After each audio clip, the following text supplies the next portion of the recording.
Ayan, amen at amen.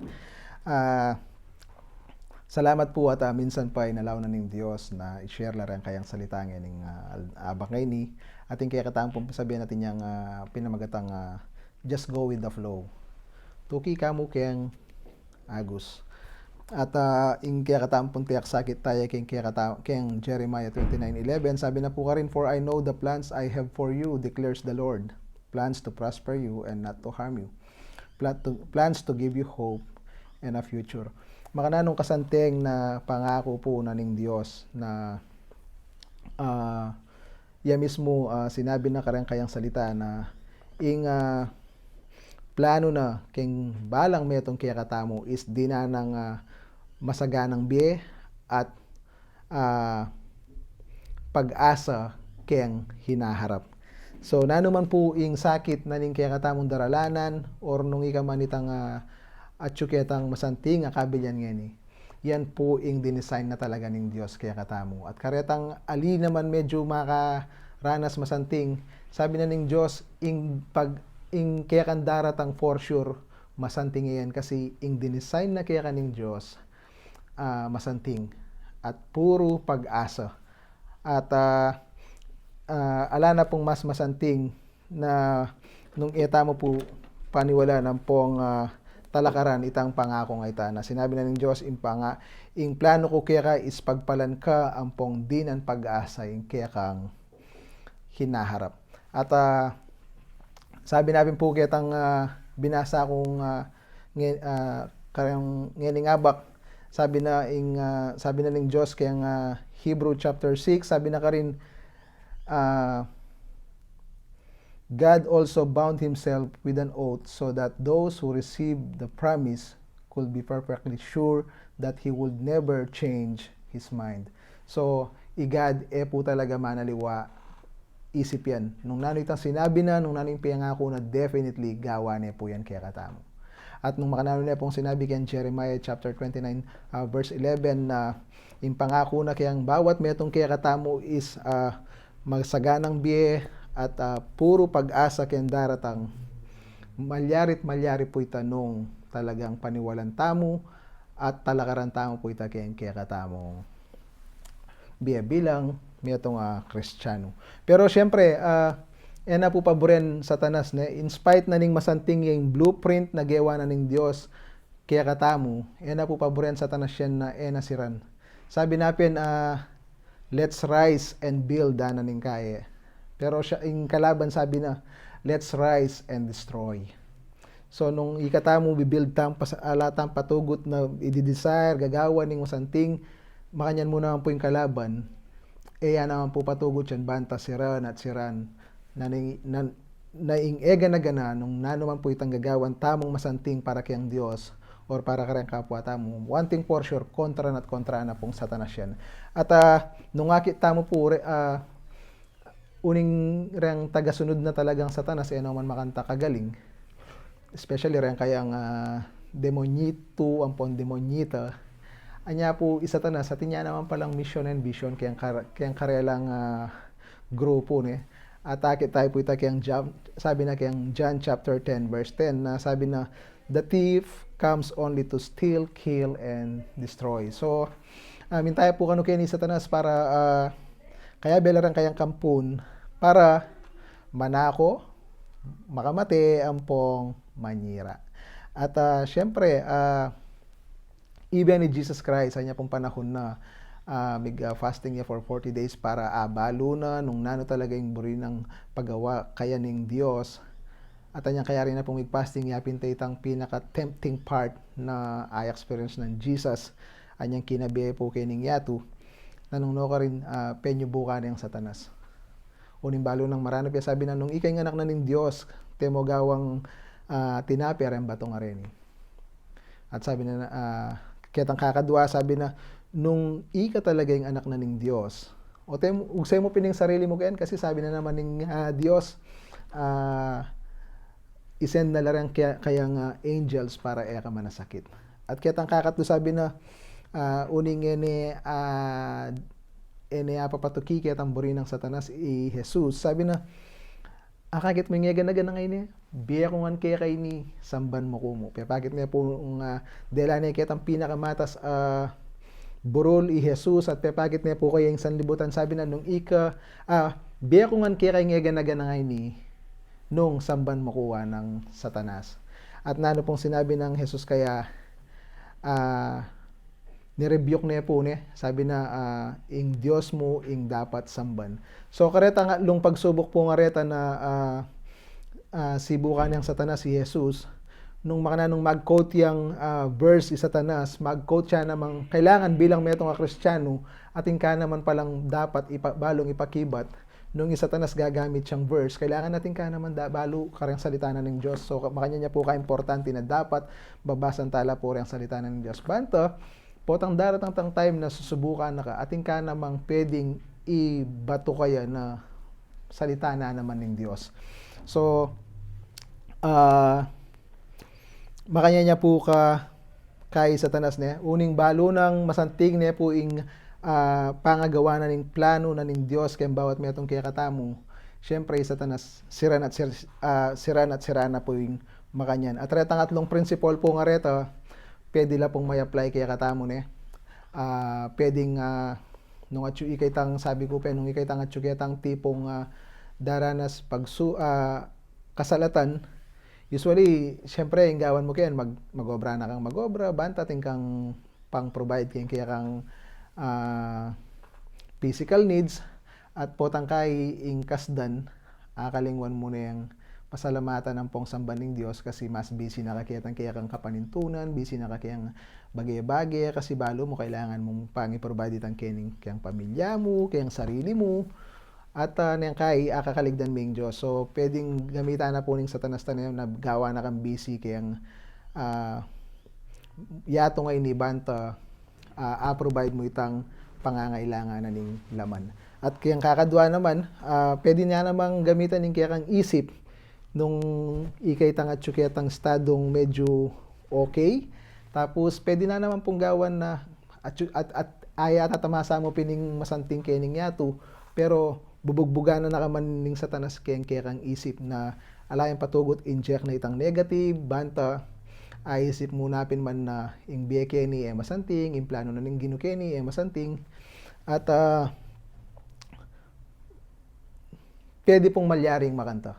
At nabengi po kabang magobra ko, kasabi kay itang 100 years old resident Timmy. Sabi ko kaya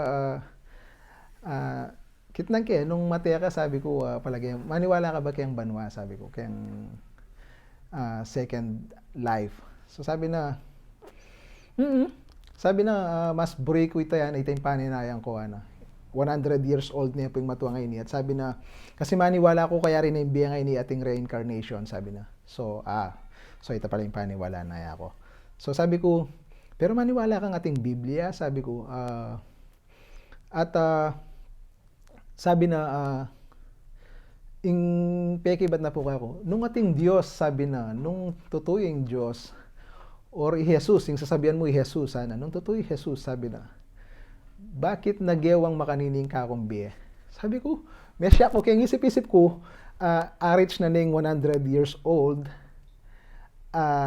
tapos, itsura niya man pong atinan, itsura yung masanting, kabilyan, kasi agad mo kayang postura na, pero aisip na pamurin tang makanta na ot kanu nung tutuing igad, bakit kanu dela makantaya daranasan ngini. Siguro ni pong atune kayang makantang estado ninin kayang biye, atune kayang nursing home. At pero sabi ko, atyo mo talaga kitang perspective na ning tao ni. Pero itapin, sabi na nung tutuing Diyos, bakit ko daranasan ninin ngini. Siguro ning dakal niya kasukasuhan, dakal niya panamdaman kayang sarili na. So, ita pong makantaan na pwede nang in spite na nitang ikit na sana itang blessing na, ka-thankful ko kasi miras kong 100 years old.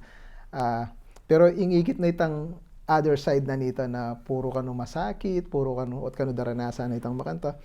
So, Satanas makanya niya po pwede nang gamitan kaya katamo ito na i-inject na nga ing matura, banta, wakit itang masanting. Ya ako sabi ko pen, kayang git ko kayang tao ngayon niya kasi Nano kayang gewa na gayang biyana nini bakit mira siyang makanyan kakaba yung biyana. Kasi sabi na ng Bible, 60 to 70 and the rest is bonus. At here, in spite na nitang makabang bonus, kasi sabi ko pa, nitang bonus na ikwa na kayang yato ngayon ni, na extension na ning kayang biye, yapin pa itang edad ko ako. So, tapos, bala mo ya pa makanta ka thankful. Pero, sabi ko pen, uni pong isatanas, in talagang vision and mission na yan, is to steal, kill, and destroy. So, nung yan nakaapate, at kayang padala ng kaya itamangan lang destroy na ka, itang makanta itang corrupt na yung kayang mind, na apakit na nung nanitang puro negative, at mo naakit itang positive na ning biyangay ni.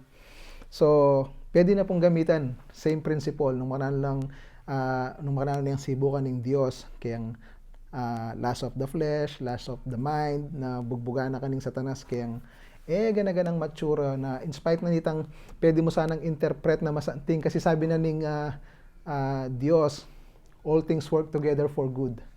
So, nano man yung daranasan mo, nano man po yung sitwasyon tangin sabi na ning Diyos, all things work together for good.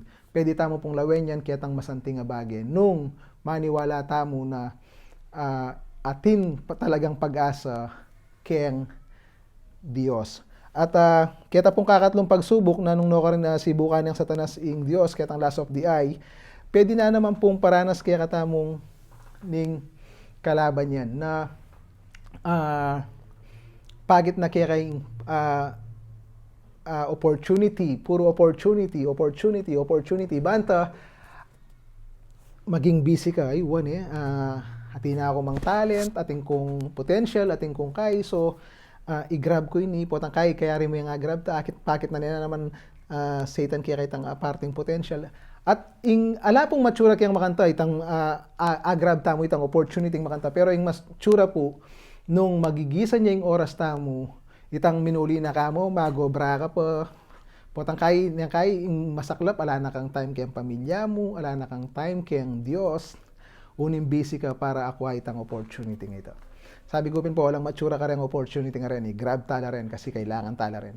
Pero nung iyang maging dahilan yan, banta, milako ka oras kayang Diyos, i-double check tamo po niya, kasi maniwala ko sabi na ng Diyos, ay in plano ko kaya ka para pagpalan ka at di ng pag-asa yung kaya kang hinaharap.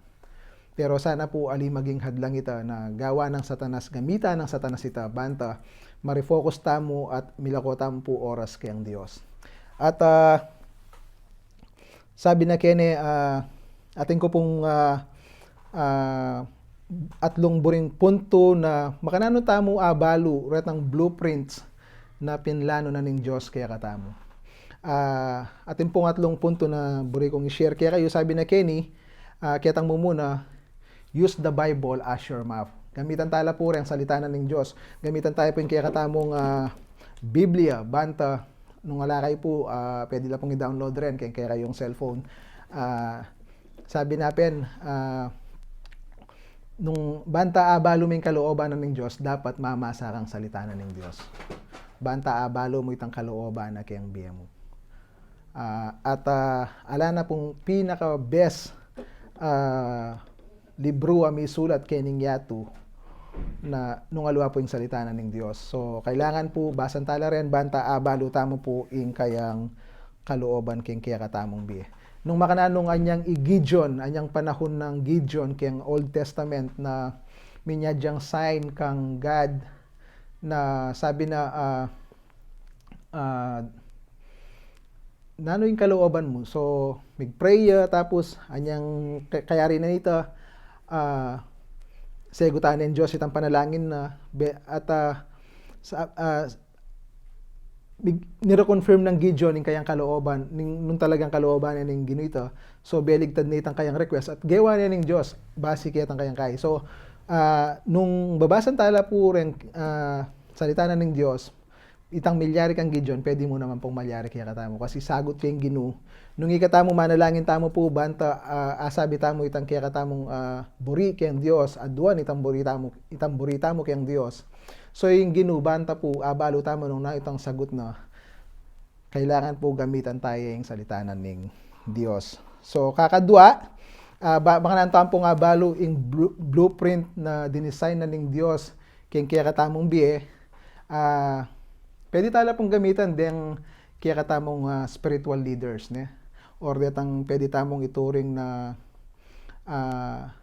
religious, baka na kayo ba sabihin ne, aratang religious people makanyan, or retang maintong kang leader na pwedeng pisabyanan mo, nung no ka rin ko mampungin ni karang kaya kayong pisamban, karang kaya nung no kayo po sasamba, pwede ko pong mag-ask karetang medyo makatwana na pwedeng mag-advise kaya kayong masanting banta.